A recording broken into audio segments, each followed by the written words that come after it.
voi buonasera e ben trovati a questa puntata speciale di Elettroshock. Siamo in diretta questa sera per parlare del giorno di Draghi, lo faremo naturalmente dalla nostra prospettiva. Ieri a Udine Sud fuochi d'artificio per celebrare la decisione del capo dello Stato Mattarella di conferire a Mario Draghi l'incarico di formare un nuovo governo. Oggi l'ex presidente della BCE ha accettato con riserva l'incarico. Ci sono state diverse reazioni nel nostro territorio, sentiremo i diretti protagonisti nel corso di questa puntata. Da un lato le categorie economiche che si dicono soddisfatte della novità, le reazioni della politica che si divide. Sono poi emerse anche alcune criticità, alcune fragilità all'interno dei partiti, ma anche delle coalizioni. Cercheremo di capirne di più nel corso di questa puntata. Ospite in studio con noi, lo saluto e lo ringrazio per essere tornato a trovarci, il direttore del Messaggero Veneto ed è Il Piccolo, Omar Bonesser. Grazie per essere con noi. A voi, grazie, buonasera. E questa sera c'è con noi anche Davide Vicedomini. Buonasera Davide. Buonasera a te Alessandra, pronti, prontissimi al touchscreen per vedere tutte le ultime novità dai siti internet, le ultime novità che riguardano gli incontri della politica, ma anche dalla stampa estera e dai tweet, scoprendo cosa diranno i politici. Attraverso i tweet cercheremo di raccontare questa giornata e Davide, la possibilità per chi ci segue da casa di intervenire con i propri commenti e magari anche con qualche domanda. A che numero, Davide? Allora, il numero è 345 99 56 897, potete mandarci fin da adesso i vostri commenti. E allora direi di cominciare subito dalle parole di Mario Draghi, dal suo discorso di questa mattina. Ringrazio il Presidente della Repubblica per la fiducia che mi ha voluto accordare, conferendomi l'incarico per la formazione del nuovo governo. È un momento difficile. Il Presidente ha ricordato la drammatica crisi sanitaria con i suoi gravi effetti sulla vita delle persone, sull'economia, sulla società. La consapevolezza dell'emergenza richiede risposte all'altezza della situazione ed è con questa speranza e con questo impegno che rispondo positivamente all'appello del Presidente della Repubblica. Vincere la pandemia, completare la campagna vaccinale, offrire risposte ai problemi quotidiani dei cittadini, rilanciare il Paese sono le sfide che ci confrontano.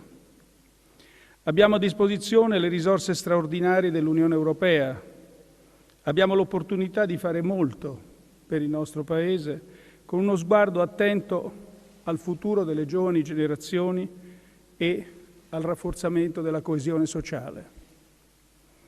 Con grande rispetto mi rivolgerò innanzitutto al Parlamento, espressione della volontà popolare. Sono fiducioso che dal confronto con i partiti e i gruppi parlamentari e dal dialogo con le forze sociali emerga unità e con essa la capacità di dare una risposta responsabile e positiva all'appello del Presidente della Repubblica. Scioglierò la riserva al termine delle consultazioni. Buongiorno e buona giornata. E allora, queste le parole di Mario Draghi. Il Presidente Mattarella non ha scelto la strada delle elezioni, non ci sono i tempi, il Paese ha bisogno di risposte in un momento difficile, come ha detto Mario Draghi. Omar.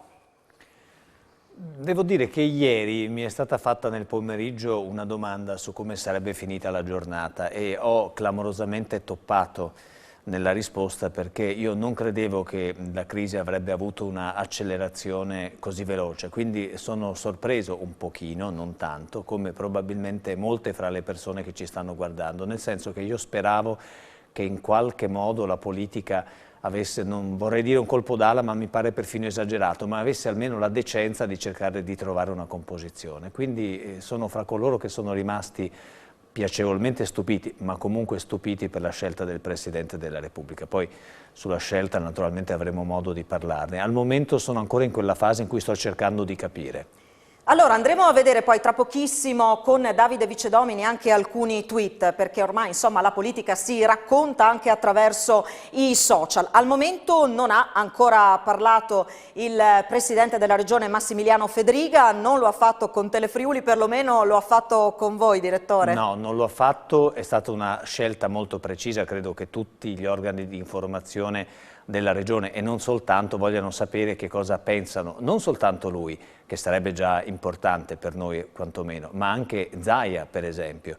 Che cosa sta capitando in questo momento all'interno del mondo leghista? È una bella domanda, forse sta veramente capitando qualcosa e anche questo, Alessandra, credo sarà uno degli argomenti dei quali sarà opportuno trattare questa sera. Assolutamente sì, c'è da capire anche che cosa succederà all'interno del centrodestra, perché continuiamo a sentir ripetere centrodestra unito, poi c'è da capire anche qui che cosa succederà, perché insomma Fratelli d'Italia una posizione netta l'ha presa, vediamo poi se anche qui si troverà un'unione. Davide, vogliamo rapidamente vedere qualche tweet? Allora, il più chiaro di tutti credo che sia quello di Giorgia Meloni, la leader dei Fratelli d'Italia, che dice: sarò chiara, non c'è alcuna possibilità di una partecipazione o un sostegno da parte di Fratelli d'Italia al governo Draghi, gli italiani hanno il diritto di votare, continuiamo a lavorare per tenere il centrodestra unito e portare gli italiani alle elezioni, fatevene una ragione. Insomma è chiarissima Giorgia Meloni, però usa anche il termine tenere il centrodestra unito. Questo vuol dire che magari ci possono essere delle forze che potrebbero appunto sostenere senza se e senza ma il Draghi. Fa pensare questo soprattutto a Forza Italia. Invece Matteo Salvini twitta in maniera anche compulsiva nelle ultime ore, dice che al tavolo con Draghi non mi siederò per cercare poltrone, voglio capire che idea ci sia sul taglio delle tasse e della burocrazia, immigrazione, giustizia, piano vaccinale e sul futuro del Paese. Ieri aveva anche detto Salvini che la via maestra è quella delle elezioni anticipate, oggi invece insomma non lascia alcun pregiudizio. Allora scusami Davide, sì. perché abbiamo in collegamento, se non sbaglio, Deborah Serracchiani, vediamo se riusciamo a vederla anche da studio, in collegamento via Skype, eccola, buonasera. Buonasera Serracchiani, vicepresidente del Partito Democratico, grazie intanto per la disponibilità. Le chiedo subito, sappiamo che è stato un pomeriggio di incontri, di confronti, facciamo un aggiornamento da questo punto di vista, la posizione del Partito Democratico e poi se avete avuto anche modo di confrontarvi con i 5 Stelle. Buonasera a tutti. Intanto questo pomeriggio si sono tenuti due incontri importanti per il Partito Democratico, la riunione del gruppo del Partito Democratico alla Camera e la riunione del gruppo del Partito Democratico al Senato. È stata anche l'occasione da parte del senatore Marcucci e del nostro presidente, il presidente Del Rio, per raccontare un po' queste giornate così convulse, quello che è accaduto al famoso tavolo del programma, quello che è accaduto laddove invece la trattativa si è arenata e anche le difficoltà che si sono trovate nel momento nel quale insomma Italia Viva ha voluto comunque rompere ogni forma di accordo che in realtà era stato in gran parte trovato sia sui temi che sui famosi assetti, e ciò nonostante si è fatta questa scelta. Quindi poi ascoltavo quello che diceva il direttore e con essa c'è stata appunto un'accelerazione che ha portato all'indicazione di Draghi come incaricato da parte del presidente Mattarella. Scioglierò la riserva. Allora, sentiamo in sottofondo, avverto la regia che sentiamo un audio, chiedo scusa, comunque ecco, Draghi avrà l'ascolto sicuramente del Partito Democratico, questo avete detto oggi?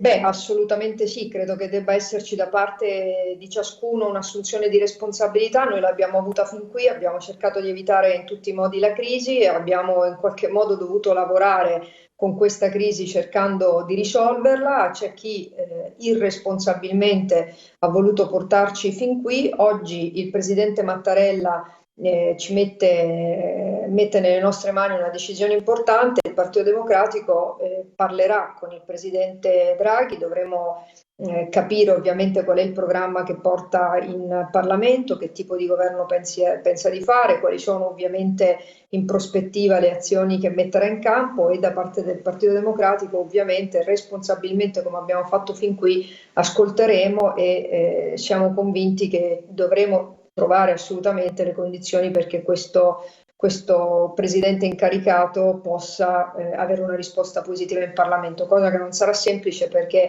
il problema non è certamente il Partito Democratico, il problema purtroppo è cercare di trovare i voti anche negli altri gruppi politici, a partire dalla maggioranza che oggi ha sostenuto fin qui il governo precedente. Può darci qualche aggiornamento per quanto riguarda il Movimento 5 Stelle, perché oggi si è parlato di un ricorso al voto su Rousseau, ieri si era detto non voteremo la fiducia a Draghi. Ci sono degli aggiornamenti su questo fronte? Poi ovviamente tenteremo di chiederlo anche ai diretti interessati.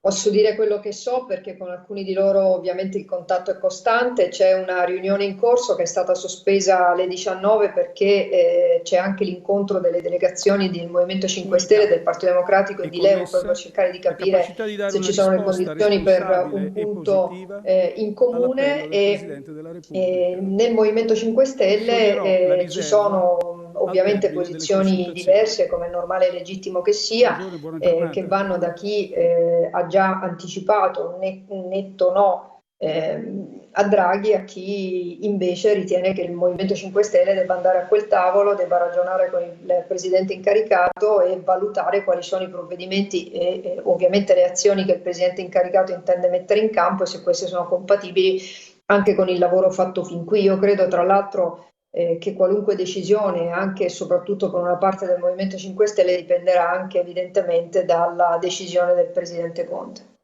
Direttore. Approfitterei per chiedere, non voglio portarla tanto in là come argomentazione, non voglio fare un domandone di quelli troppo articolati, però volevo chiedere all'onorevole Serracchiani, tutti a esultare che c'è finalmente forse un governo di tecnici e quindi questo dovrebbe aiutare il Paese, ma non è in fondo un fallimento per tutti noi, per tutti voi, il fatto che per salvare l'Italia siamo ancora un'altra volta obbligati a ricorrere a un apporto in qualche modo esterno? Che cosa è successo? Dov'è che abbiamo tutti sbagliato? Dico tutti, anche io che non faccio politica, perché da cittadino elettore penso di aver sbagliato in qualche modo se il Parlamento non è stato in grado di trovare una composizione. Ma purtroppo lei sa, direttore, che questa impossibilità all'interno del Parlamento ad avere una maggioranza chiara risale fin dalle elezioni del 2018. Purtroppo l'esito di quelle elezioni hanno consegnato un Parlamento particolarmente frammentato, dove è difficile trovare una condivisione anche tra forze politiche che hanno in passato sostenuto posizioni molto diverse e molto distanti. Noi ci abbiamo provato e le dico con grande sincerità, lei mi conosce, sa che non mi nascondo, alle parole ieri sera del presidente Mattarella ho provato una grande amarezza e francamente anche un grande imbarazzo, perché penso che siano state parole molto dure, che mi hanno ricordato le parole in Parlamento del presidente Napolitano quando venne riconfermato la seconda volta. Fu molto duro nei confronti della politica, fu molto duro nei confronti del Parlamento e credo che il presidente Mattarella ieri sera abbia voluto ancora una volta riportarci alla realtà della situazione che sta vivendo il Paese. Lo ha fatto con parole che ho trovato molto chiare, molto dure e credo, ripeto, che siano il disegno, la fotografia della drammaticità della situazione. È un fallimento della politica? Sì, mi permetta però di dire anche con una chiara responsabilità. Si sa come è andata e credo che si capisca anche da che parte stanno le responsabilità. Allora, abbiamo perso il collegamento con Deborah Serracchiani, vediamo se riusciamo a ripristinarlo. Mi piaceva capire quali sono i prossimi step in questa fase di consultazioni per quanto riguarda il Partito Democratico. Vediamo se c'è ancora il collegamento. Ecco, la vediamo ma non la sentiamo. Onorevole Serracchiani, eccoci. Prossimi step, dicevo, in queste consultazioni per il Partito Democratico. Beh, domani iniziano le consultazioni del Presidente incaricato e andremo, come abbiamo detto, ad ascoltare, ma andremo anche con le idee chiare, anche perché insomma anche nelle consultazioni precedenti abbiamo posto quelli che sono i temi fondamentali per il Partito Democratico ed è sicuramente il recovery che deve essere veramente un modo per avere un nuovo modello di sviluppo del Paese e anche modernizzarlo. Le politiche attive del lavoro, sa quanto mi stanno a cuore, quanto ho lavorato a queste fin dalla scorsa manovra di bilancio e ovviamente anche e soprattutto l'attenzione a tutta una serie di mondi che guardano a noi e anche ovviamente alle risorse del recovery come un modo per rilanciarsi e credo che su questo metto dentro le infrastrutture sociali come la sanità, la scuola, l'istruzione, la formazione, l'università, si debba fare un grandissimo lavoro. Quindi andremo con un programma chiaro che il Partito Democratico ha già indicato, stilato e che speriamo possa essere messo a disposizione del Presidente incaricato. Grazie all'onorevole Deborah Serracchiani, vicepresidente del Partito Democratico, e a lei buon lavoro, alla prossima. Grazie anche a voi, arrivederci e arrivederci al direttore. Buonasera. Noi ci fermiamo per la pubblicità, a tra poco.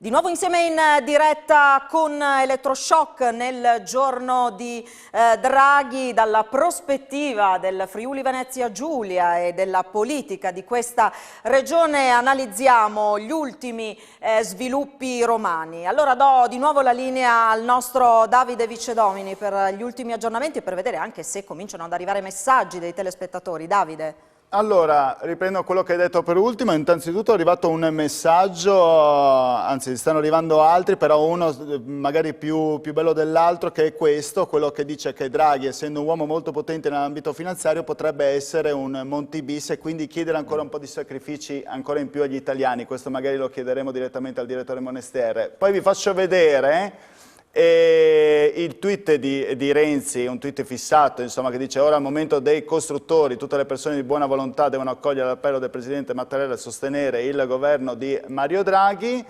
E c'è una bella immagine delle frecce tricolori. Poi la situazione invece in casa 5 Stelle, abbastanza incerta. Grillo che dice ai suoi compatti leali a Conte, no al governo Draghi. Di Maio che dice ci vuole un governo politico e Di Battista che dice non cedete. In tutto questo, insomma, la linea è abbastanza compatta, possiamo dire. L'ipotesi però è quella di andare al voto su Rousseau, questa piattaforma che era già stata utilizzata altre volte. Alessandro, se mi permetti una sola curiosità, prima di cederti la parola: Mario Draghi non usa né Twitter né Facebook. Abbiamo trovato però un Mario Draghi che secondo me è un fake, ha fatto 15 tweet nel 2012, poi l'hanno messo a tacere, ha detto che gli piaceva Justin Bieber. Non credo che sia lui, non credo. Da governatore quale era, ha detto che gli piaceva Justin Bieber. Non mi intendo di gusti musicali di Mario Draghi, però come dice giustamente il direttore, perché no? Però gli piaceva il Chianti, rispetto alle cose che abbiamo sentito, due cose rapidissime. Monti, no, non è la stessa cosa, non è un uomo potente nel mondo finanziario, è un uomo rispettato dalla comunità economica internazionale, sono due cose un po' diverse. Poi Monti si fece cogliere dall'ebbrezza e fondò un partito e sappiamo com'è andata. Il desiderio di Draghi è forse un altro, per esempio potrebbe portare a casa questo governo e poi chissà accedere alla presidenza della Repubblica, quella potrebbe essere la sua sfida. Quanto al fatto che i 5 Stelle continuano a dire no, non lo voteremo compattamente, un po' lo voglio vedere. Un po' lo voglio vedere perché i 5 Stelle non sono un blocco unitario e ci sono molte sfumature che vanno colte, lo vedremo nelle prossime ore. E poi, ma quando noi parliamo di Draghi, il nuovo Monti, abbiamo in mente i conti di questo Paese? Abbiamo idea di quale situazione finanziaria sta vivendo l'Italia, il suo tasso di indebitamento, la mancanza di una progettualità forte in politica? Guardate, non è che i cattivi governano, sono le elite brutte e cattive che diventano ricche a danno del Paese. I competenti servono, abbiamo visto che cosa succede a far governare gli incompetenti e ce n'erano molti fra quelli del governo uscente, quindi va bene, saremo anche contrari a queste figure che piacciono alle comunità finanziarie internazionali, ma io mi domando cos'è meglio francamente, se non altro perché abbiamo già visto all'opera quelli che raccontavano una testa, un voto, eccetera, eccetera. Insomma, non starò qui a spiegare perché insomma, ve lo ricordate tutti bene. Allora, prima di sentire le parole di Cristian Sergo, scusate, consigliere regionale del Movimento 5 Stelle che abbiamo intercettato oggi, visto che si parlava di Draghi, facciamo un attimo un passo indietro. Andiamo alla scorsa estate, andiamo al meeting di Rimini, il tradizionale incontro estivo di Comunione e Liberazione, perché proprio in quell'occasione Mario Draghi pronunciò un discorso che fu insomma poi ampiamente ripreso. In quell'occasione aveva parlato della crisi in atto e aveva dato anche delle indicazioni su possibili vie per uscire da quella crisi. Nell'occasione aveva parlato molto di giovani e insistito sulla necessità di investire nella formazione dei giovani. E poi aveva parlato appunto anche di debito. Andiamo a risentire le sue parole. La ricostruzione di questo quadro, in cui gli obiettivi di lungo periodo sono intimamente connessi con quelli di breve, è essenziale per ridare certezza a famiglie e imprese, ma sarà inevitabilmente accompagnata da stock di debito destinati a rimanere elevati a lungo. Questo debito è sottoscritto, è comprato da paesi, istituzioni, mercati, risparmiatori e questo debito sarà sostenibile, continuerà cioè a essere comprato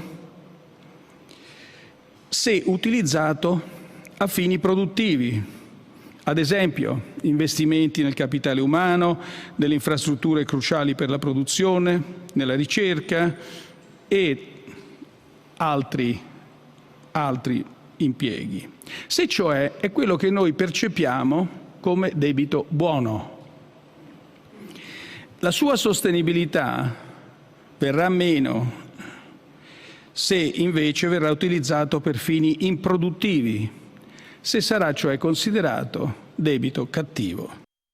Ecco, debito buono e debito cattivo, ne aveva parlato in agosto, aveva definito questo debito un debito senza precedenti, sottolineando poi come tutto questo sia destinato a ricadere sulle spalle dei giovani. Lo è già sulle spalle delle nostre giovani generazioni e non soltanto il debito ma anche l'incapacità di trovare adeguati profili professionali che sono quelli che servono al Paese.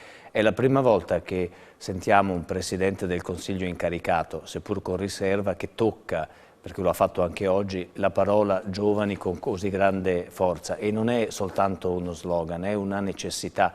Le forze giovani in questo Paese ci sono, ma spesso non hanno occasioni per farsi spazio. Non sarà facile, Non credo che Draghi riuscirà da solo in pochi mesi a fare quello che nessuno ha voluto fare in tutti questi lunghi anni di attesa. Però certo una indicazione chiara, per esempio detto anche qui, non era citato né l'abbiamo sentito prima, ma l'ha detto in altre occasioni, che non si può salvare il Paese con i bonus, che sono certamente una componente importante per dare stimoli in alcune parti della nostra storia, ma non possono essere l'unica politica finanziaria o anche fiscale che un Paese fa per i suoi cittadini. E allora si diceva della posizione del Movimento 5 Stelle, una spaccatura all'interno del movimento, cercheremo di capire che cosa accadrà, quale sarà la posizione ufficiale. Intanto, come vi dicevo, oggi il nostro Andrea Pierini ha raccolto le dichiarazioni del consigliere regionale Cristian Sergo. Sentiamo allora che cosa ci ha detto. Il Movimento 5 Stelle, siete voi il partito che è più scettico su questa scelta? A me non piace parlare dei nomi, mi piacerebbe parlare più dei programmi, cioè cercare di capire effettivamente cosa verrà proposto, ma come detto di sicuro il Movimento 5 Stelle non intende appoggiare un governo cosiddetto tecnico. Sicuro quello che noi non vogliamo è affrontare un nuovo Monti bis, perché ci ricordiamo ancora del primo governo Monti e quindi sicuramente su certe misure già definite da qualcuno lacrime e sangue, noi continueremo a essere contrari e continueremo a essere dalla parte del popolo italiano. C'è il timore che il Movimento 5 Stelle si spacchi del tutto? Ma non credo, non lo so se qualcuno potrà appoggiare un governo del genere, di sicuro se lo fa non si ricorda quella che è la storia del Movimento 5 Stelle, del motivo per cui è arrivato ovviamente anche a Roma grazie a noi e grazie ai voti dei nostri elettori.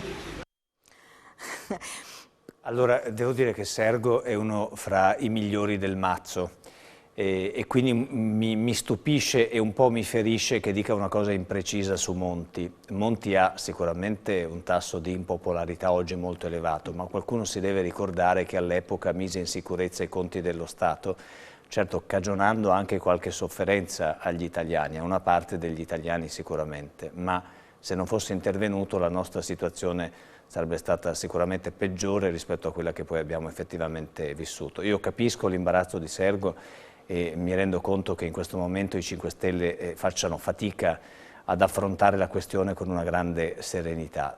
Penso però che anche dentro i 5 Stelle debba a un certo punto vincere una logica di praticità, di pragmatismo e sì di rispetto per gli elettori, anche perché il loro elettorato è cambiato molto in questi mesi e non è più quello di prima, forse le frange più grilline si sono già allontanate, c'è una parte di 5 Stelle che forse non vogliono Draghi, ma certamente non vogliono uscire dall'area di governo.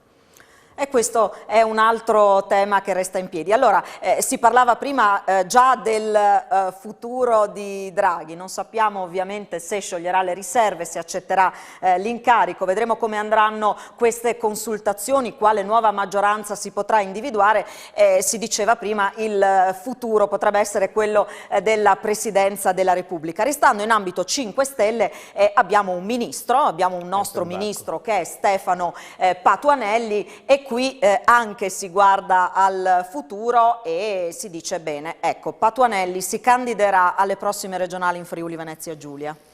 Non lo so, sono sincero, non lo so, però ecco l'esempio di Patuanelli, un po' come per Sergo, è molto interessante. C'è una parte dentro i 5 Stelle che sa essere governativa senza essere ideologica, senza andare allo scontro con le istituzioni e appunto sempre con le famose elite. Una delle perdite maggiori che subiremo come regione sarà quella probabilmente di perdere il ministro Patuanelli, che invece ha dimostrato non solo di lavorare bene e di avere a cuore gli interessi della sua regione, ma di avere anche saputo sviluppare una dinamica complessiva di sistema paese. Ricordo anche ai friulani che sono magari un po' più disattenti rispetto alle vicende del porto di Trieste, che è il porto della regione Friuli Venezia Giulia, che Patuanelli è stato, così anche come la Serracchiani quando era presidente della regione, uno degli elementi di forza di questa regione per portare danari, ma tanti danari, e una visione strategica che spesso noi presi dalla nostra lotta di campanili non abbiamo. Ecco, e a proposito di Toto Ministri, con un Conte Ter si erano fatte anche qui supposizioni, si erano fatti nomi su politici del Friuli Venezia Giulia. Ora che questa ipotesi è tramontata, rischiamo di trovarci nuovamente senza un ministro del Friuli Venezia Giulia? È assai probabile, perché se il governo sarà un governo molto tecnico, credo che il Presidente Draghi cercherà risorse all'interno di manager pubblici e funzionari dello Stato. Già giravano alcuni nomi anche nelle scorse ore e che io abbia visto non ce n'è nessuno della nostra regione, però devo dire anche che questa cosa mi preoccupa relativamente. Un buon governo può essere un buon governo anche se le componenti regionali non sono poi curate col bilancino.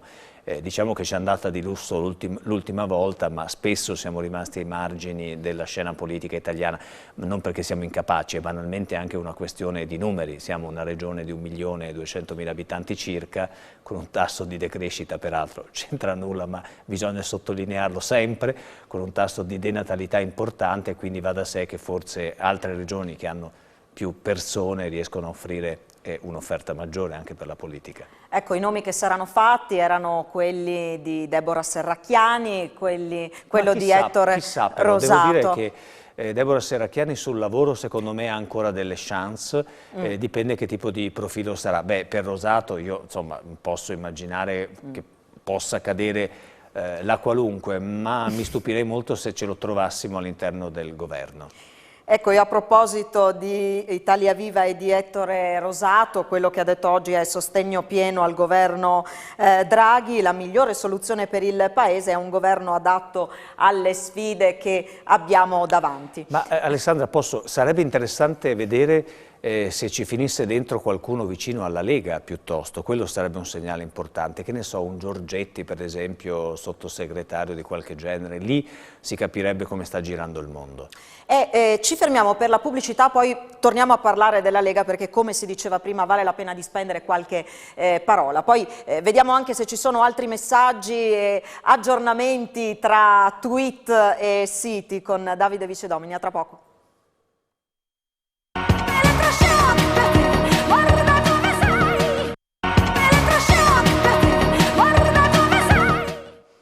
Di nuovo insieme con Elettroshock. Davide, quali sono gli ultimi aggiornamenti e poi magari se ci aiuti anche a capire come la stampa estera racconta il giorno di Mario Draghi? Allora, come la stampa estera racconta, lo racconta in maniera abbastanza diversa, dalla Gran Bretagna alla Francia alla Germania soprattutto. Allora, se noi andiamo sui giornali, per esempio quelli inglesi, The Guardian, parla di Mario Draghi che cercherà di ha accettato questo mandato per formare il nuovo governo e utilizza nella quarta riga, dice Draghi nickname Super Mario, per aver salvato già l'Europa, prova a salvare anche l'Italia. E poi invece andiamo al Le Monde, dove dice che anche qui Mario Draghi cercherà di formare un nuovo governo, si mantiene in una posizione abbastanza normale, possiamo dire Le Monde. Chi invece un po' deride gli italiani, e lo stesso Draghi, è Bild, che dice Draghi proverà a risollevare l'Italia, quindi cercherà di risollevare l'Italia. Oltretutto Bild non è la prima volta insomma, che punzecchia Draghi. Guardate questa immagine per esempio, un anno fa aveva detto Draghi come Conte Dracula ci succhia via i risparmi, un anno fa, questa è l'immagine che aveva fatto The Bild. Non meno di 6 anni fa invece ho scovato un'altra immagine, eccola qua, nel 2012 addirittura, col cappello prussiano, lo troviamo, l'aveva equiparato praticamente ai tedeschi dicendo c'è un italiano così tedesco, aveva detto la Bild, insomma, in uno dei suoi editoriali, quindi era passato un po' da 7 anni prima che aveva detto così tedesco, poi aveva detto che succhiava il sangue. Non ci sono altre novità, sostanzialmente invece dalla stampa nostra, tutto tace in questo momento. C'è un messaggio però che rivolgerei al nostro ospite Monestier, perché qualcuno dice se questa è stata alla fine una vittoria di Renzi e se questo può creare anche la possibilità di creare un nuovo centro. Ah sì, il centro che è l'eterna ricerca della politica italiana. Io spero proprio di no, francamente, perché credo che a questo Paese servano 2 blocchi, uno progressista e uno conservatore. Vorrei tanto che si creasse questo polo, posto che ormai l'attrazione di Forza Italia non è più possibile, ci sono però altre componenti importanti di quell'area lì, come la Lega per esempio, che io spero colga l'occasione per fare un ulteriore scatto in avanti. Però volevo rispondere sulla considerazione di Draghi, la stampa tedesca. I tedeschi fanno bene dal loro punto di vista ad avercela con Draghi, perché Draghi è stato il primo a cercare di colpire la Germania nelle sue pulsioni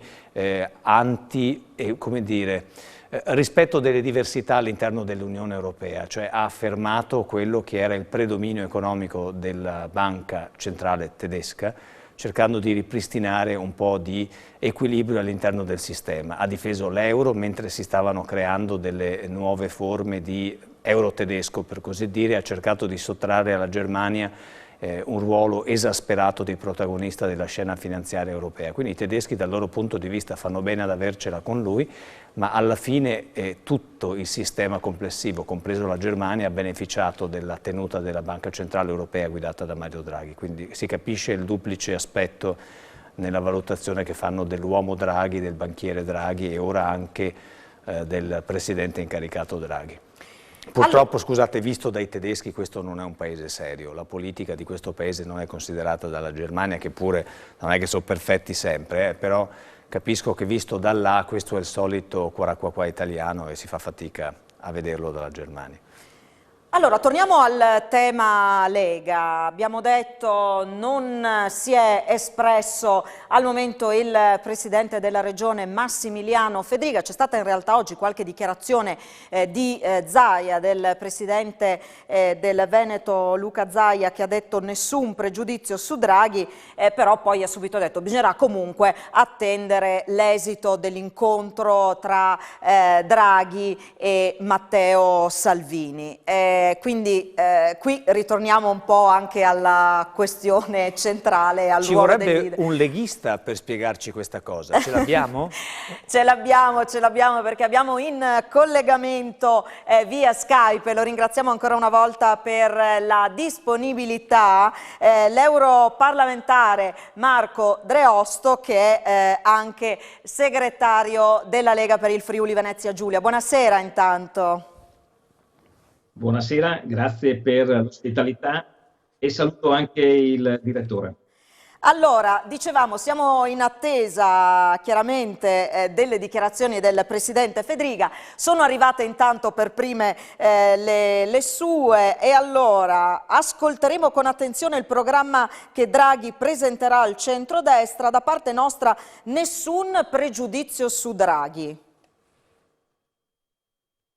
Beh, diciamo che come premessa mi lasci un attimo fare anche qualche considerazione su quello che è accaduto e secondo me il fatto di non dover discutere più dei banchi a rotelle dell'Azzolina, della riforma della giustizia di Bonafede, delle brutte figure di Casalino, secondo me è già una vittoria per gli italiani che in una situazione drammatica come quella che stiamo attraversando hanno dovuto subire una situazione particolarmente critica e di cui ci hanno veramente riso dietro tutti a livello europeo, l'avete detto voi, a causa di un governo di incapaci che di fatto ha fatto solo perdere tempo inutile al nostro Paese in un momento in cui è assolutamente necessario e indispensabile pensare alla pandemia e soprattutto riorganizzarsi, dico io, per quella che dovrà essere la ripartenza economica non appena sarà possibile.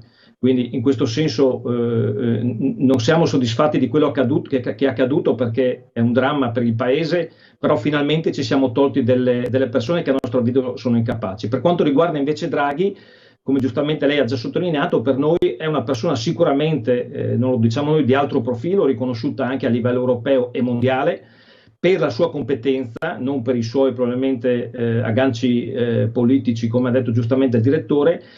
E noi devo dire che come Lega rimaniamo sempre convinti che il voto, perché questa è una questione di democrazia, è una questione di rappresentatività, sia la situazione più auspicabile.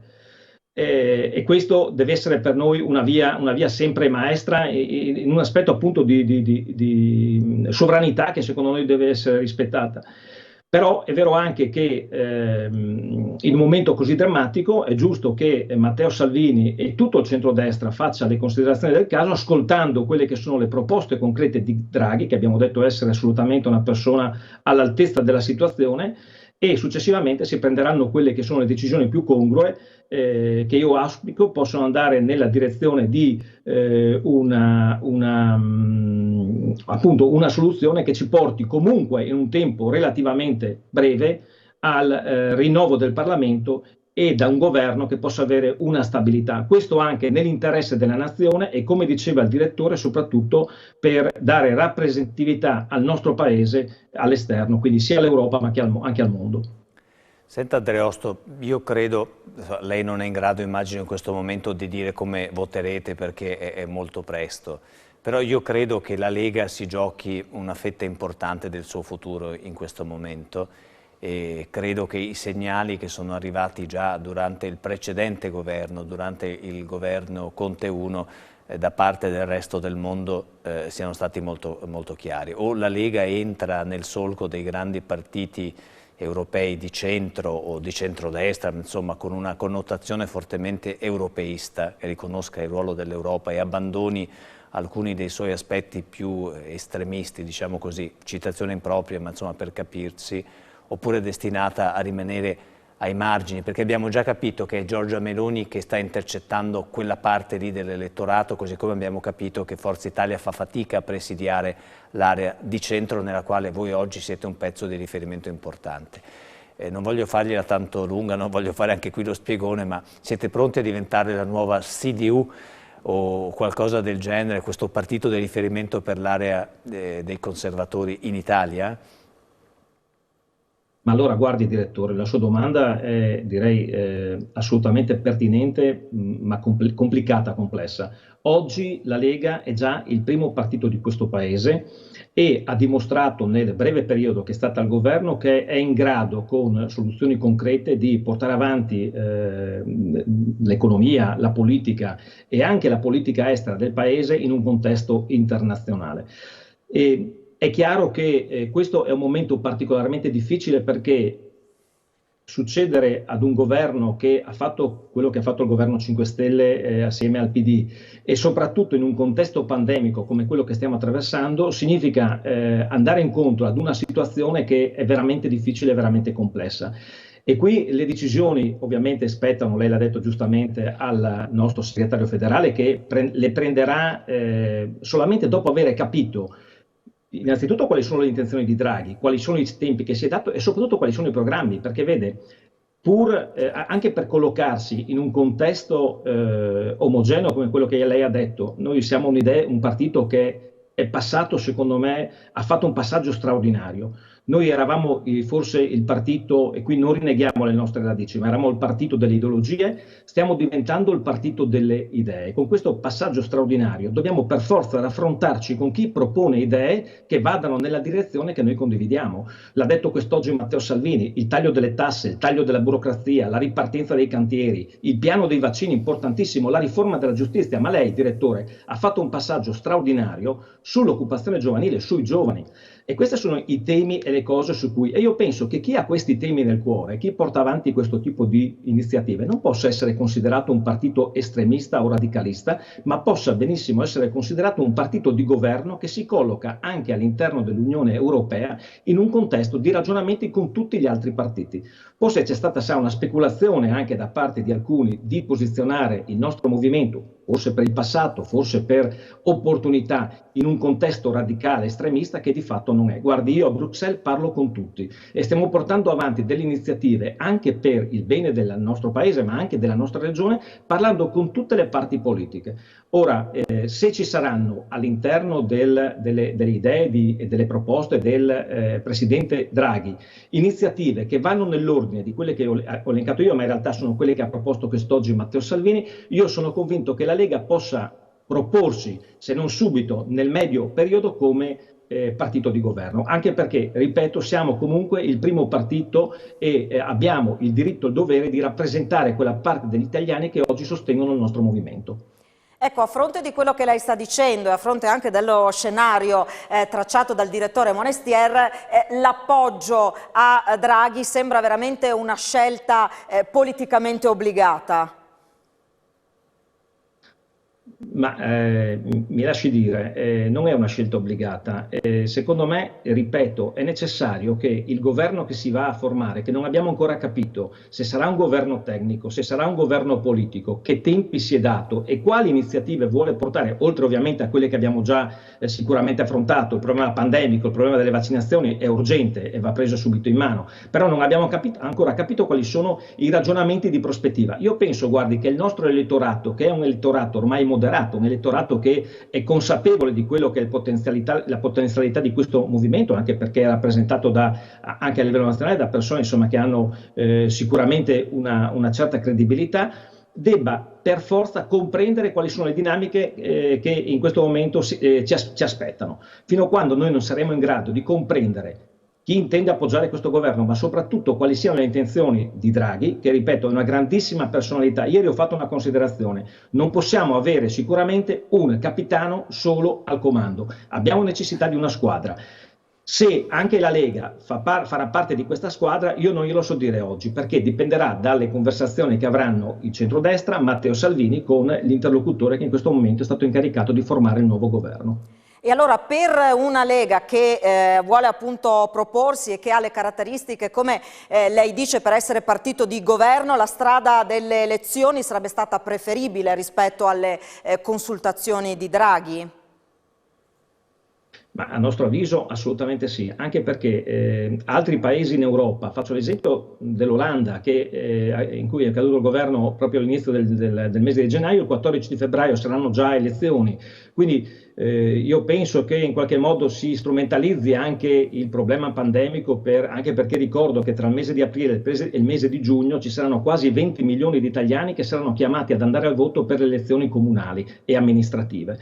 A nostro avviso era meglio fare una forzatura immediata, andare alle elezioni e riproporsi con un governo, quello che avrebbero scelto gli italiani, che secondo noi è sicuramente quello di centrodestra, che poteva governare con i programmi chiari che abbiamo presentato per i prossimi 5 anni. Questa era una legittima aspettativa. Ora il Presidente della Repubblica legittimamente ha fatto una scelta diversa. Se Draghi sarà in grado di strutturare un governo che abbia i numeri in primis, i programmi poi, io penso che sarà solo questione di tempo, rimanderemo l'aspetto elettivo di qualche mese, insomma, non penso che andremo anche oltre, anche perché il nostro direttore questa sera ha fatto un passaggio estremamente importante. Ha detto che Draghi è una figura di altissimo profilo che giustamente ha l'aspettativa probabilmente di diventare anche Presidente della Repubblica. Secondo me legittima, perché sarebbe una persona che rappresenta degnamente, più che degnamente, il nostro Paese alla massima carica istituzionale dello Stato. Per cui se Draghi è vero che ha questo tipo di aspirazione, certamente è difficile che possa portare a termine la legislatura. In Europa, a Bruxelles, che si dice di questo incarico a Draghi? Allora, guardi, io qui, e mi dispiace dirlo anche perché in questi giorni sono stato interessato da diverse telefonate di colleghi e contatti di colleghi stranieri che un po' così sorridevano su quello che accadeva nel nostro paese, un po' perché siamo forse tacciati, come diceva prima il direttore, di essere una nazione magari che ha sempre la governabilità difficile, ma anche perché poi le cose che sono accadute negli ultimi giorni non solo sono incomprensibili agli italiani, ma sono incomprensibili anche a chi evidentemente guarda da spettatore in maniera assolutamente indipendente quello che sta accadendo. Quindi gli altri stati, secondo me, ci stanno guardando un po' con il sorriso, perché veramente non capiscono quello che sta accadendo. Non è solo noi cerchiamo di raccontare. insomma. Prego. Ridiamo purtroppo anche noi che stiamo qua qualche volta, però posso dire all'onorevole Dreosto una cosa: la ragione per cui noi non possiamo andare a votare in questo momento non è perché non siamo l'Olanda o non siamo Israele, è che ci sono questi benedetti soldi europei che dobbiamo andare a raccogliere, e se perdiamo un paio di mesi fra campagna elettorale, voto e spoglio, nuovo governo eccetera, non arriviamo in tempo per andare a intascare la più alta cifra che l'Unione Europea. Direttore.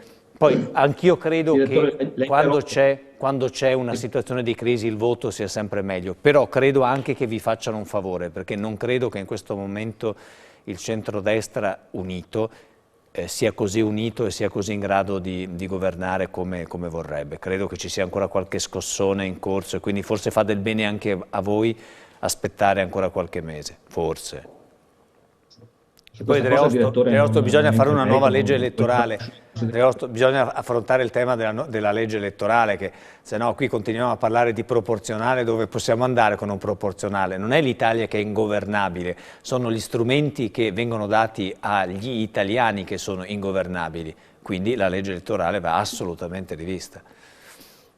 Sì, non in peggio, direttore, perché si vuole portare ci sono delle proposte che sicuramente non sarebbero migliorative, ma ci riporterebbero ai pentapartiti e a quelle maggioranze millimetriche che hanno governato il nostro paese negli ultimi 50 anni. Quindi si potrebbe parlare sicuramente di una riforma della legge. Fatti un maggioritario con una correzione. Sì, un sistema che porti certamente una forza di governo al Paese tranquilla per i 5 anni. No, l'osservazione che volevo fare, direttore, poi Sì.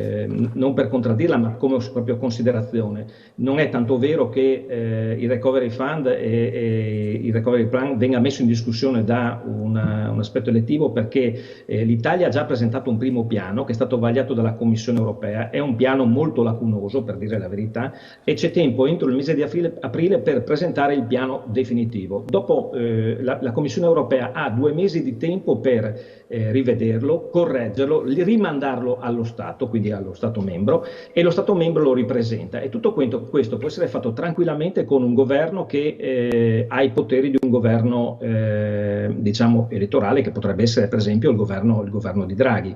Quindi anche questa è una situazione che ci viene venduta non in maniera veritiera. Questo è una cosa che dobbiamo dirci, perché se dobbiamo dirci tutte le cose dobbiamo dirle con correttezza, sì, e non con allusioni che spesso vengono fatte dalla stampa, da certa stampa, o anzi le dico neanche dalla stampa, ma da certa parte politica che utilizza questi strumenti per speculare proprio e tirare, come dico io, a campare.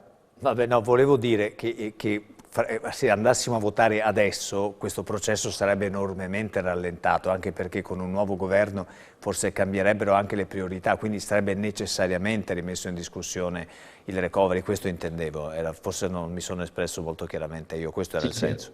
Adesso.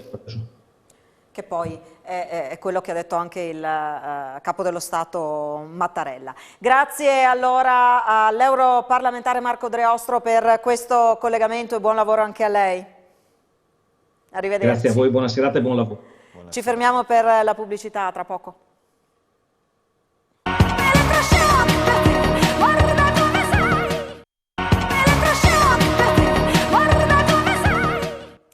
Di nuovo insieme con Elettroshock abbiamo parlato della Lega, abbiamo fatto il punto della situazione in diretta con l'europarlamentare, segretario del Carroccio in Friuli Venezia Giulia, Marco Dreostro. Adesso restiamo nell'ambito del centrodestra, parliamo di Forza Italia. Il nostro Daniele Micheluz nel pomeriggio ha raggiunto Franco Dal Mas, che è appunto senatore azzurro. Sentiamo le sue dichiarazioni. Ma intanto siamo soddisfatti del fatto che è stato indicato il presidente Draghi, che ha accettato con riserva come duopo in questi casi, e quindi farà il suo giro di consultazioni e poi riferirà al Capo dello Stato, si spera venga in Parlamento per ottenere la fiducia. Questa è un'occasione storica per l'Italia, per il nostro Paese, affidarsi ad una personalità di riconosciuta competenza, valore, qualità sia a livello europeo che a livello mondiale, e va anche nel senso auspicato dal presidente Berlusconi in un'intervista a un importante quotidiano nazionale pochi giorni fa, in cui auspicava un governo delle personalità più autorevoli del nostro Paese. Non è proprio un centrodestra compattissimo su questa vicenda? Ma io non capisco perché Fratelli d'Italia non appoggi Draghi, forse perché ritiene che espressione del potere, dei poteri plutocratici, bancari.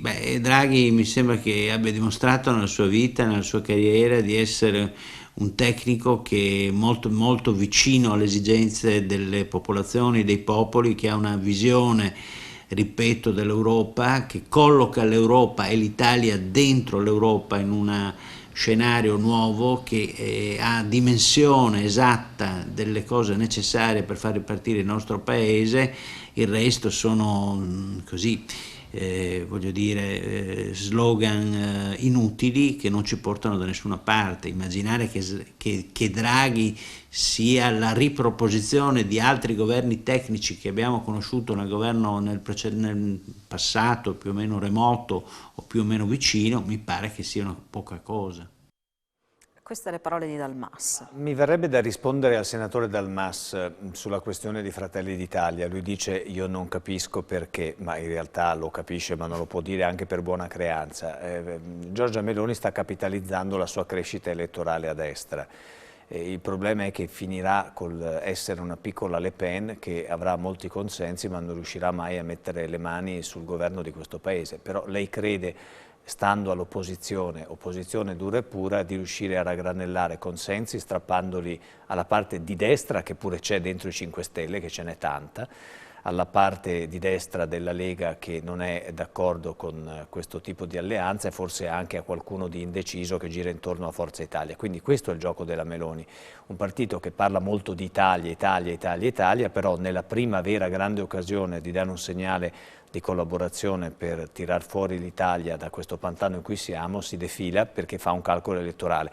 Non mi stupisce, non è la prima, perché Matteo Renzi ha fatto in questa operazione il più grande dei suoi calcoli, non elettorali ma strategici, per cui ognuno qua gioca la sua parte in commedia pensando agli affari propri e sempre meno agli interessi del Paese. In questo si distingue, non sorprendentemente, però occasionalmente gli capita, Silvio Berlusconi, che sta assumendo incredibilmente un po' le vesti di vecchio statista, e anche questo sembra incredibile a dirsi, però sta avendo in questa fase della sua vita un atteggiamento, forse sarà l'età, l'esperienza, di padre nobile che cerca di dire delle cose sensate. Ha ragione il senatore Dal Mas, l'intervista a cui lui faceva riferimento, l'ho letta anch'io, era al Corriere della Sera, se parliamo della stessa, perché ne sono uscite per la verità diverse, e le cose che ha detto erano, ahimè, ai noi, condivisibili, anche se il giudizio su Berlusconi, lo voglio dire per non sembrare simpatizzante in questo momento, rimane comunque quello di un uomo che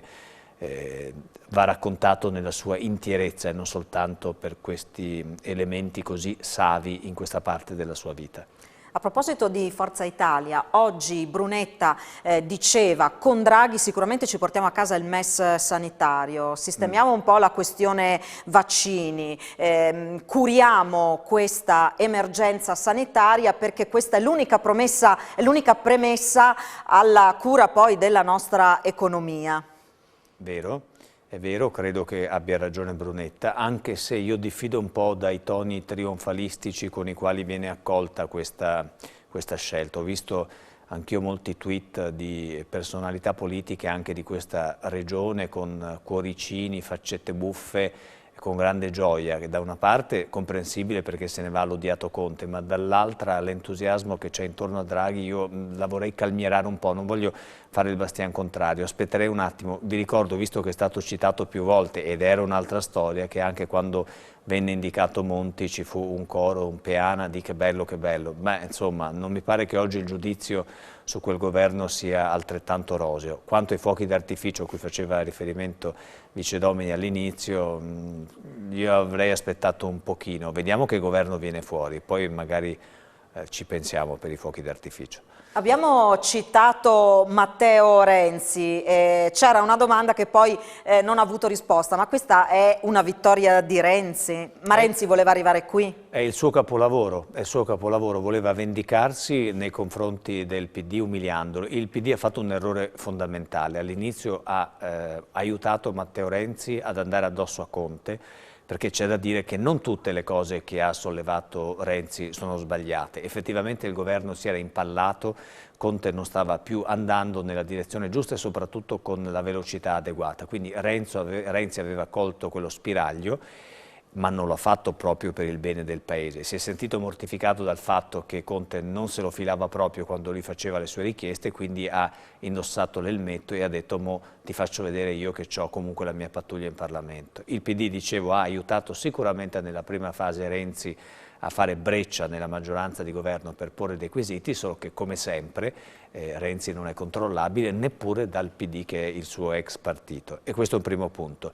Il secondo punto è, questo sì, un punto di valore politico importante, Renzi è riuscito a mettere la zeppa dentro i 5 Stelle facendoli implodere, è il suo sogno più grande e io credo che abbia fatto da questo punto di vista un gran lavoro, perché quello che sta capitando dentro i 5 Stelle è veramente molto più che un'implosione. Infine, se posso prendere ancora 30 secondi, io comincio a credere che a lui di Italia Viva non gli importi più nulla. È stato il suo cavallo di Troia, lo ha utilizzato per fare questa operazione, ma il suo destino non è più probabilmente quello della politica italiana, come dimostrano le sue dichiarazioni dei redditi. È l'unico politico che ha raddoppiato praticamente i suoi emolumenti raccolti con questa storia delle conferenze di cui abbiamo poi anche raccontato, l'ultima, la più scandalosa, quella con l'Arabia Saudita. E allora, visto che si parlava di Partito Democratico, andiamo a sentire le dichiarazioni di Cristiano Sciaurli, segretario Dem del Friuli Venezia Giulia. credo che di questa crisi politica qualcuno si assumerà la responsabilità, non certo il Partito Democratico, che è stato responsabile fino in fondo e ha lavorato per portare a casa le risorse europee del Recovery Plan. Credo che neanche il compito di Mario Draghi, che tutti noi abbiamo ricordato autorevole, sia semplice. Deve trovare i numeri in Parlamento e deve trovare, ribadisco, secondo me, delle forze responsabili, e ahimè la politica parlamentare non ha dato grande prova di responsabilità in questo momento. Lo spirito europeista e la scelta di utilizzare quelle risorse europee, di utilizzare il MES e di avere una visione molto importante legata al futuro di questo Paese, ma mi permetto di dire anche del Friuli Venezia Giulia, legata all'Europa, sia un discrimine che chiamerà qualche forza politica a fare delle scelte. Anche il Partito Democratico comincia a stufarsi di essere l'unico responsabile e l'unico serio. Riconosco il lavoro che abbiamo fatto, ma adesso chiediamo anche noi che le nostre idee, i nostri valori e le scelte europeiste siano messe subito in chiaro in questo governo e ci siano anche chiarezza di contenuti e di priorità. Beh, sono parole di buon senso, però insufficienti a gestire il vuoto di leadership che c'è stato nel centro-sinistra in questi ultimi mesi. Io penso che non sarebbe stato facile per nessuno, io non ho invidiato Zingaretti e credo che la sua sia stata veramente una mission impossible, considerando che la maggioranza di governo era veramente molto complicata da gestire. Sì, va bene, europeismo e tutti i grandi valori fondanti di questa nazione va bene, però alla fine quello che è mancato in questo ultimo scorcio di mandato del Conte bis è stato il governo, è stata la capacità di governare. Insomma, abbiamo un piano vaccinale, se proprio vogliamo parlare anche di questo, che sta andando avanti con spasmi, con una programmazione molto difficile. Regioni e Stato hanno cominciato in questa seconda fase a bisticciare e lì c'è lo zampino anche dell'assenza di una direzione politica da parte del governo, e il PD c'era al governo, perché il ministro per gli affari regionali, per esempio, mi risulta essere uno di quella partita là, ed è un ministro sul quale io non esprimo un giudizio particolarmente positivo, mentre invece, già che siamo in argomento, su Speranza credo che anche la Lega, per dire che sta all'opposizione, abbia un giudizio più che positivo. Visto che si parla di ministri, Davide, già scattato il Toto Ministri? Ah, e ci siamo noi? Ci siamo? C'è qualcuno di noi? Qualcuno che conosciamo? Amici? Allora, tante persone note innanzitutto, magari anche che ritornano dal passato. Allora, il primo, Carlo Cottarelli, poi che è uno dei più indicati, poi c'è Vittorio Colao che praticamente è l'autore del piano di rilancio economico chiesto dal governo Conte, subito dopo la prima pandemia, poi passato un po' in cavalleria, non si è più sentito di lui. Lui dovrebbe finire alle infrastrutture e ai trasporti. Poi, per quanto riguarda invece alla salute, tenendo conto che dicono che Roberto Speranza spera addirittura in una riconferma, si parla della virologa Ilaria Capua, ex parlamentare, anche molto mediatico, diventato famosissimo in questi mesi di pandemia come molti altri suoi colleghi, oppure Angelo Borrelli, che ricordiamo che guida il Dipartimento della Protezione Civile. Poi ci sono tantissimi altri nomi, ovviamente il Toto Ministri è un po' come funziona come il fantacalcio di questi tempi. Ma leggiamo il nome di Stefano Patuanelli. Solo un aggiornamento, Alessandra, che alle 23 Renzi ha convocato i suoi per Italia Viva, ha convocato una riunione ovviamente in modalità remota, ed è ancora in corso quello dei 5 Stelle, invece abbiamo provato a contattare anche la De Carlo, ha detto che sono dalle 15 che sono fermi lì a parlare. Ecco, in questa abbiamo visto, eccola qui, abbiamo visto questa immagine dove si parla un'ipotesi di governo politico, leggiamo il nome di Stefano Patuanelli alle infrastrutture, e poi, visto che si parlava di Lega, Giancarlo Giorgetti agli interni. È la quadratura del cerchio che stavamo cercando, avrebbe un senso politico molto importante. E credo che sarebbe un segnale poi anche per l'assetto politico interno che la Lega dovrà darsi per poter governare. Cioè, non è possibile che i governatori o i presidenti di regione di alcune delle più importanti regioni del Paese siano leghisti con capacità organizzative e capacità politiche importanti, e invece il vertice nazionale sia in preda a una sorta di isteria che va a suonare i campanelli cercando spacciatori, o che insomma fa sempre la guerra agli immigrati come suo unico punto non so, come atu politico, ecco, mi pare un po' poco per governare un paese. Ecco. Allora, in attesa di sentire le dichiarazioni del Presidente della Regione Massimiliano Fedriga ci sono sugli dunque, ultimi... ci sono. Ci sono le dichiarazioni no, allora? No, ecco. non ci sono. In attesa di... In attesa di... Credevo, oddio. No, non le abbiamo, nessuno scoop. Alessandra, sulla lista di ministri posso fare Sì? una piccola cosa veramente rapidissima. È incredibile che ci siano Colao e Cottarelli là dentro, perché sono le persone che hanno scritto le cose da fare e non appena i governanti le hanno lette, le hanno messe nel cassetto e le hanno liquidate.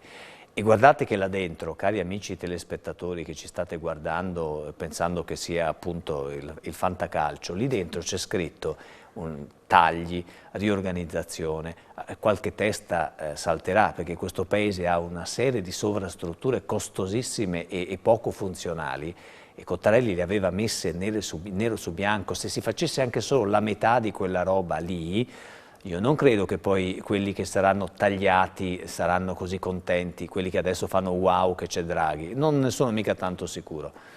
Dicevo prima, in attesa di sapere quale sarà la posizione ufficiale di Massimiliano Fedriga, in attesa di capire, perché tutto si gioca lì, quale sarà la posizione di Matteo Salvini, leggere quel nome, chiaramente è un toto ministri, sono delle ipotesi, ma leggere il nome di Giorgetti agli interni, tenendo presente quello che ci ha detto Dreosto in diretta poco fa, lascia intendere insomma che la Lega va in quella direzione. Sono al momento solo parole, sono indiscrezioni, e non vorrei che noi leggessimo ciò che stiamo cercando, cioè la possibilità di una maggioranza larga che farebbe bene al Paese, perché servirebbe a svelenire un po' il clima, e quindi bisogna essere molto cauti. Anche il nome di Patuanelli è di per sé sorprendente, perché vuol dire che avremo a un certo punto metà o un terzo dei grillini filogovernativi, una parte riottosa sicuramente all'opposizione e un altro terzo che forse non so, sarà un po' qua un po' là. Tornerebbe tutto, ecco, è un bel puzzle con i pezzi giusti al posto giusto. Aspetterei prima di commentarlo, però. Ci fermiamo per la pubblicità, poi ancora qualche minuto da trascorrere insieme.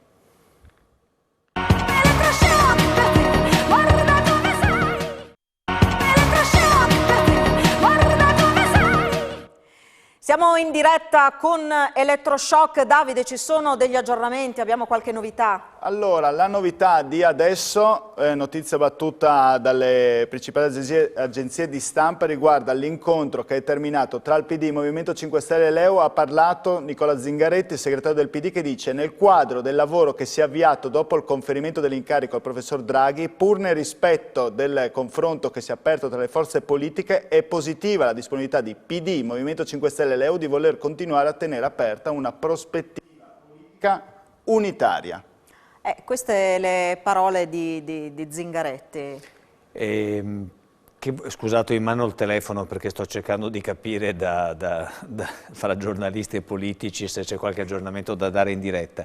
La dichiarazione di Zingaretti però è un bel segnale di compattamento di tutto lo schieramento politico. Se la mettiamo poi insieme alla lista presunta dei papabili ministri, dà l'idea che forse Draghi sta portando a casa il risultato. Del resto, se ha accettato l'incarico, seppur con riserva, prima qualcuno gli avrà detto no, qual è l'orientamento di tutta la classe politica. Quindi forse potremo avere un governo assai rapidamente, anche perché Mattarella diceva che lo voleva nel giro di 2 o 3 giorni, quindi magari entro domenica, chissà, potrebbero pure giurare. Addirittura? Ma insomma, domani fanno un giro rapido, no? E siamo già a giovedì. E quindi venerdì, sabato, guardate, potremo anche, azzardando un po', avere un governo entro domenica o domenica.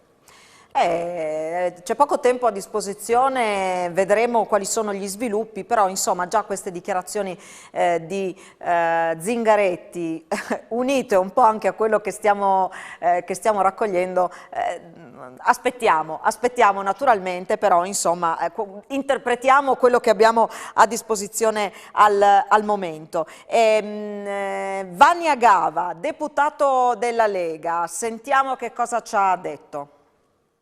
Mi trovo a Roma ad assistere in queste ore al teatrino che si sta protraendo da un po' di settimane. Abbiamo detto che la via maestra sarebbe stata la via del voto, di dare la parola agli italiani, di far dire agli italiani quale governo deve essere appunto scelto da loro per essere governati nei prossimi anni. Così non è stato, quindi prendiamo atto della scelta del Presidente della Repubblica, anche se rimaniamo un attimo anche basiti, perché insomma è stato dato l'incarico a tutti meno che a qualcuno del centrodestra che aveva già detto che aveva idee, programma e soprattutto avrebbe avuto una maggioranza in Parlamento. Tutto questo non è stato fatto. Adesso che dire? È evidente che dobbiamo aspettare di incontrare Draghi, di sentire che cosa ha da proporre. Noi le idee ce le abbiamo chiare, abbiamo l'idea di rilanciare il Paese, di aiutarlo ad uscire da questa crisi economica drammatica e soprattutto di partire con un piano vaccinale serio per uscire anche dall'emergenza sanitaria. Ecco, noi le idee, ribadisco, le abbiamo chiare, siamo pronti, ma saremo coerenti con il mandato che ci ha sempre dato il territorio e i nostri elettori. Davide, ci sono ulteriori aggiornamenti? Sì, visto che Renzi ovviamente è più abituato a parlare ormai con la stampa estera, come diceva Monester pochi minuti fa in un intervento, ha parlato alla CNN Renzi dicendo che Draghi è il miglior premier per l'Italia. Ecco. Alleluia.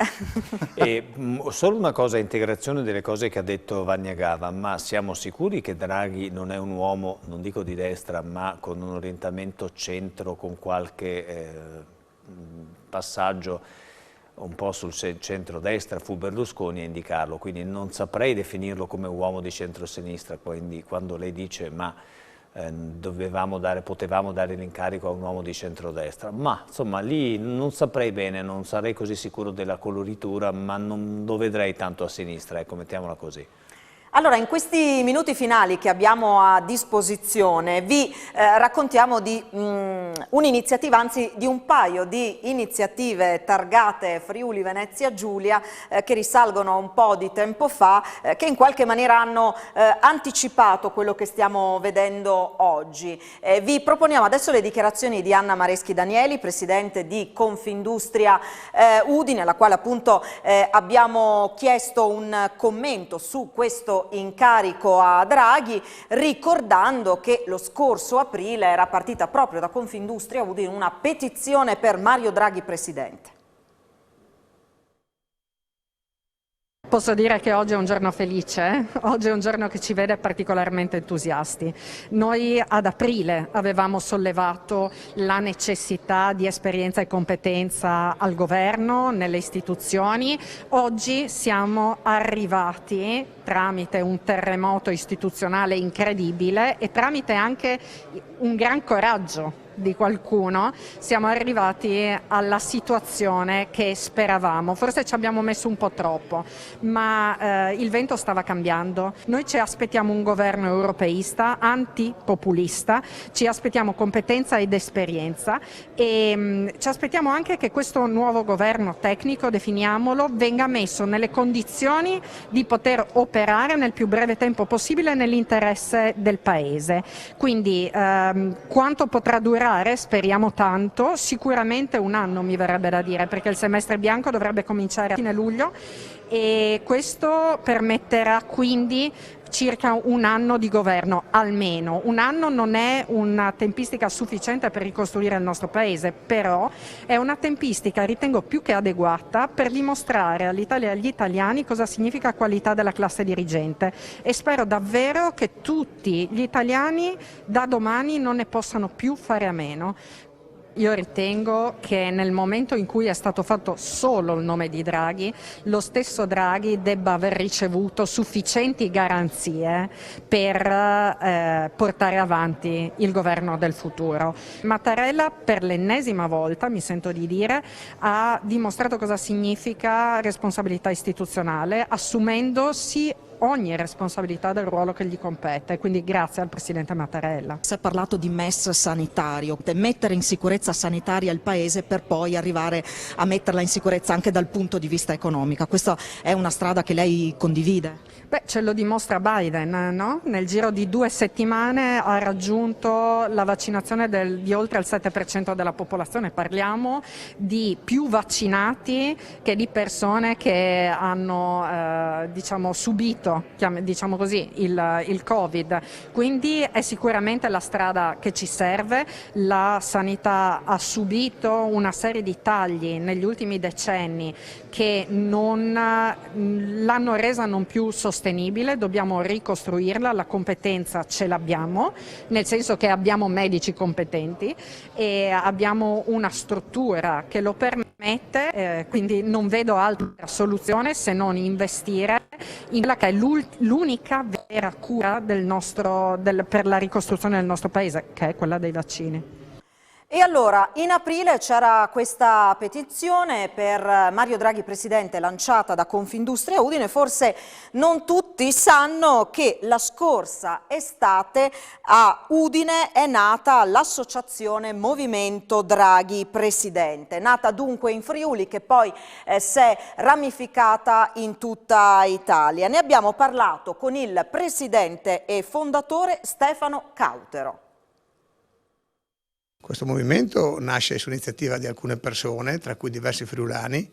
Abbiamo pensato che in una fase come questa la persona più giusta che poteva guidare il nostro Paese verso un nuovo traguardo, verso una nuova rinascita, era la persona più autorevole a livello nazionale e internazionale, che è il professor Mario Draghi. Gli obiettivi politici, prima di tutto vogliamo che l'Italia sia guidata da un uomo capace, che riesca a portare l'Italia fuori dalla palude in cui siamo, che riesca a compiere le scelte coraggiose di cui l'Italia ha bisogno, di riuscire ad avere i finanziamenti dall'Europa di cui abbiamo bisogno per uscire da questa situazione. I nostri associati, prima di tutto, ci tengo a precisare che sono apartitici, non sono né di destra né di sinistra, ma hanno estrazioni di diverso tipo. E anche per quanto riguarda l'attività abbiamo dai professionisti agli imprenditori, alle casalinghe, agli operai, agli impiegati. Diciamo che è un movimento trasversale che ha a cuore le sorti dell'Italia. Giustamente poi stamattina, dopo quello di ieri sera e stamattina, siamo inondati di richieste di iscrizione, di telefonate, di congratulazioni, di incoraggiamenti. Ci chiamano tutta Italia, mi chiamano tutta Italia, abbiamo noi coordinatori regionali in tutta Italia organizzati, abbiamo dei promotori comunali sul territorio, oltre 700 promotori comunali sul territorio italiano. Il 30% del nostro PIL è dato da turismo e pubblici esercizi che fanno oltre 500 miliardi di fatturato, quindi bisogna prima di tutto partire da qui, salvare le imprese per salvare i posti di lavoro. Basta assistenzialismo, basta reddito di cittadinanza. Ho usato la parola movimento. L'ultimo movimento è partito con un sito ed è arrivato al 35%. Speriamo porti bene, anche noi siamo partiti con un sito, anzi siamo partiti dai social, poi abbiamo il nostro sito www.draghipresidente.org. Non è che se il movimento politico non lo fa Draghi, lo fa a qualcun altro. È un'ipotesi. Una battuta sulla competenza me la fate fare. Qui adesso pare che abbiamo bisogno della competenza e ci piace molto questo suono di questa parola, ed è vero, abbiamo bisogno di personale politico competente, però il personale politico competente è quello che fa delle scelte, che decide per esempio che alcune strutture sanitarie sono troppo piccole per sopravvivere, che decide che alcune aziende partecipate pubbliche servono soltanto a mangiare soldi e a non fare servizi ai cittadini, che riduce il costo della burocrazia, che riduce il costo delle inefficienze, degli sprechi, che taglia, accorpa. Ecco, allora ricordiamoci quanto ci è piaciuto dire competenza e approccio manageriale quando queste cose accadranno. perché poi la gente scende in piazza perché gli chiudi un reparto, perché gli porti via un'ambulanza, perché tu vai a spiegare che c'è del pericolo a mantenere, parlo degli ospedali, ma insomma l'esempio si potrebbe fare per mille altre cose, c'è del pericolo a mantenere l'esistente, che bisogna evolvere il nostro sistema, appunto facendo anche scelte dolorose. Ecco, il manager competente è uno che ha il coraggio di tagliare i rami marci o secchi per salvare il resto dell'azienda. Quando Draghi e il suo governo lo faranno, io non sono così sicuro che a molti italiani che sguazzano nelle inefficienze e nello spreco di denaro pubblico piacerà tanto la competenza. Vorrei che questo pezzo di trasmissione fosse registrato e venisse mandato con una sonda su Marte e sulla Luna a futura memoria, così poi lo tirate fuori fra qualche anno e lo fate risentire a dimostrazione che tutta sta competenza poi non so quanto piacerà agli italiani. Servirà qualche anno o qualche una mese. Riflessione che si farà prima? A me piace naturalmente l'idea del personale competente e delle scelte, per carità, però voglio vedere poi l'elettorato che cosa ne penserà. Davide, prima di chiudere abbiamo qualche aggiornamento? No, non abbiamo nessun aggiornamento in questo momento. Vi lascio magari io con due chicche particolari, che Mario Draghi non sarà un uomo di Twitter, non sarà un uomo di Facebook, ma ha avuto 678.000 tweet nella giornata di oggi di tendenza. Poi vi posso dire che la domanda più gettonata di oggi su Google è stata una: Mario Draghi di che partito è? E di Conte si parla più?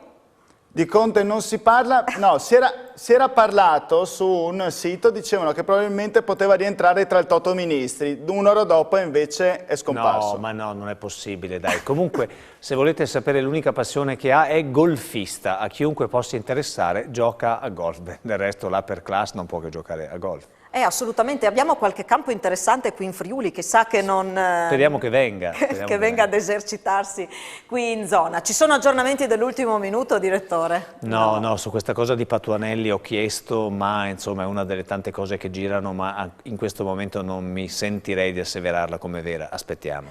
Aspettiamo. Grazie allora per essere stato a lungo con noi questa sera per analizzare la giornata e per buttare lo sguardo anche più in là. Ci aggiorneremo, cercheremo di capire che ne sarà di noi, che ne sarà di questo paese. Grazie anche a Davide Vicedomini che ci ha dato gli aggiornamenti, anche queste ultime chicche per raccontare la giornata. Grazie in regia a Fabio Di Bernardo, Chiara Miscoria, grazie naturalmente anche a voi che ci avete seguito da casa. Alla prossima, buonanotte.